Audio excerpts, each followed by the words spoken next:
Side at the moment are from a group called Topple the Tyrants. They managed to get in earlier today. We don't know how, because we can only imagine that an exclusive house like this is heavily fortified.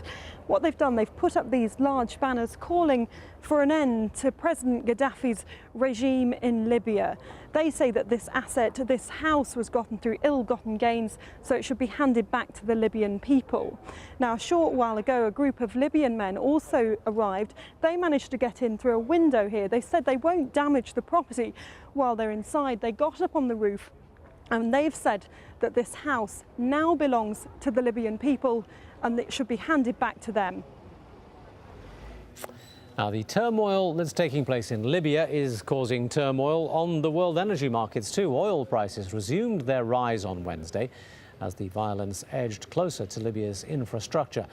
But several countries look like they might actually benefit from the rise in the price of oil, and one of them is Russia. Neve Barker reports from Moscow.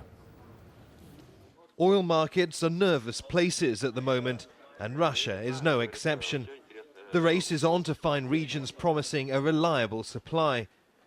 In Europe, the price of Brent North Sea crude oil spiked at $119 a day at the end of last month, while in recent days, US light sweet crude peaked at almost $105 a barrel, the highest in 2.5 years. Though Saudi Arabia has promised to make up for any shortages, that hasn't cut prices much. Now Russia has offered a cheaper alternative.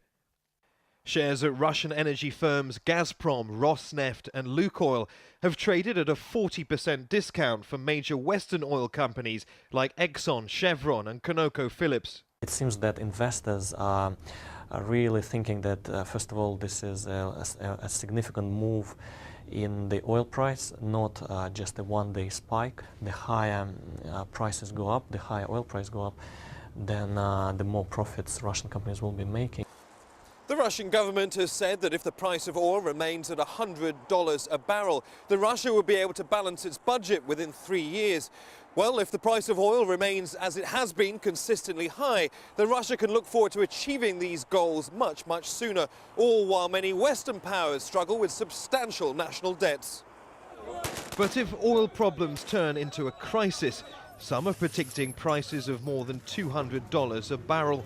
And that could lead to a collapse in demand everywhere. Prime Minister Vladimir Putin has already warned that rocketing oil prices pose a serious threat to the world. In Russia, energy companies generate around 1/3 of the nation's wealth. If prices do spiral, even here, any short-term gains could end in long-term woes. Neve Barker, AlJazeera, Moscow. All right, let's take you back now to Libya and the situation on the ground there. Mohammed Ali is a resident of Misrata in the west of the country, and he's with us now on the telephone. Mohammed Ali, thank you very much indeed for joining us. What is happening in Misrata? Misrata is very tense and anxious. The murderous dictator is attacking. We feel very soon. What makes you think that he's about to attack? Sorry? What makes you think that he's about to attack? We hear reports that forces are gathering to the west of the city, and we feel that an attack is imminent. And the dictator is waging another kind of war, which is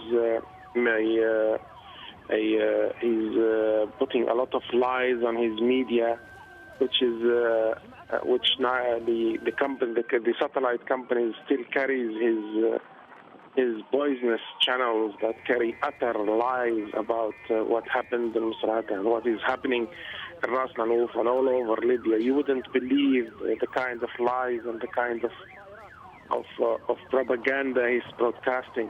Well, can you call up on? Can you just tell us?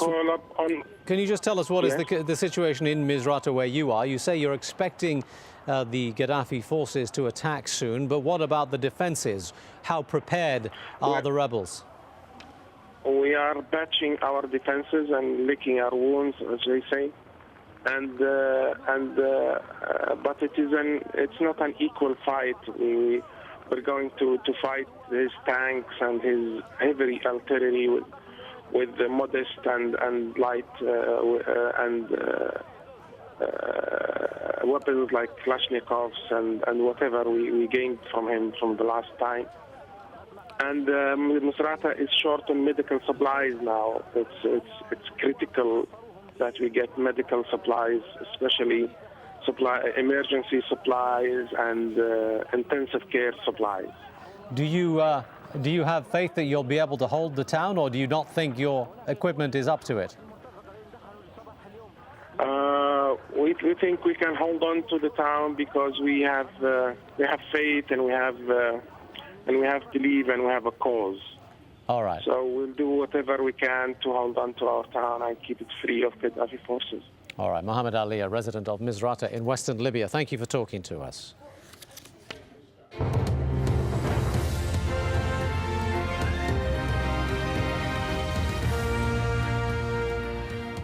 Now, despite the global recession, there are more billionaires in the world than ever before.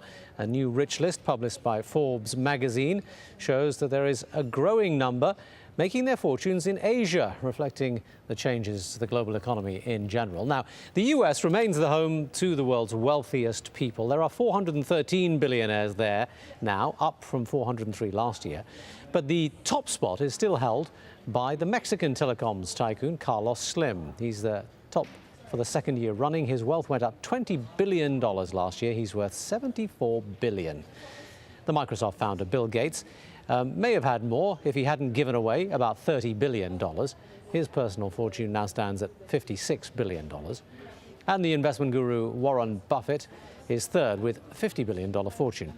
But for the first time in a decade, there are now more billionaires in the Asia-Pacific region than in Europe. China, for example, has doubled its number of billionaires to 115. But in terms of Asia-Pacific, the number of increase in billionaires is almost 40%, a huge increase in wealth. In terms of the BRICS, you saw Russia go from 62 billionaires to 101, Brazil from 18 to 30. And so what this underscores is that there is dynamism in the world economy, but it's not in the United States and it's not in Western Europe. Now, devout Hindus in California are unhappy with the way their religion and practices are being commercialized in the United States. In particular, they're not happy about what's happening to yoga. Rob Reynolds reports. As you breathe into the back of the body. The U.S. is in a yoga boom, with about 16 million Americans doing yoga, spending $6 billion a year on lessons, books, and other items. Yoga has become as American as pizza or sushi. Breathe with expanded awareness. Many yoga classes feature some quasi-spiritual talk. We're seeing others in their essence is that which is pulsating as goodness itself. Others, like Kimberly Fowler's studio in Los Angeles, present yoga simply as good exercise. If you've never done yoga and you walk into a class and the teacher's talking in Sanskrit and you're like, what are they saying? But what is often overlooked amid all the stretching, twisting, and twirling is that yoga is a religious ritual, a Hindu ritual. At a temple near San Francisco, a Hindu priest says prayers before an altar. In another corner,